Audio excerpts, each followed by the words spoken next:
शादी शादी एक हमारी ना ग्रुप की है मेंबर, उनका आपके लिए पैगाम है। वो किटी पार्टी बाजी है, ज़ारा बाजी की जो ग्रुप की वो है किटी पार्टी।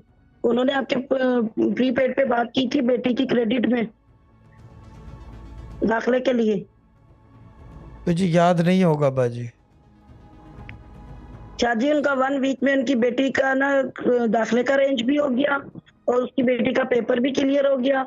वो कह रही थी, आपने कहा था 1 वीक में आपकी टेस्ट मनी आएगी, वो आप मेरे पास लेकर आइएगा। मिद्दत बलोच बाजी आपको मेरे साथ कनेक्ट करेंगी। उन्होंने मैसेज छोड़ा था, शायद मिद्दत बाजी भूल गई हैं। भूली नहीं है उन्होंने वो, जिस आपको ये परेशानी मैसेज में घूम रही है उसको परेशानी से मैंने आज जान छुड़ा ली है। आई डोंट ब्लेम हर। भूली नहीं है वो। आज इसकी जान खलासी कर दी, इसकी बस हो गई है। इसकी क्या, मेरी बस हो गई है। ये चीज़ है, जब भी मैंने वहां से निकाल लिया है इसको अब ना। ये चीज़ है, अब ये ले आएगी। ठीक है ना। और जब मैंने कह दिया है कि किटी 7 दिन पार्टी में काम हो किटी जाएगा, तो फिर वो पार्टी 8वां दिन लगेगा नहीं।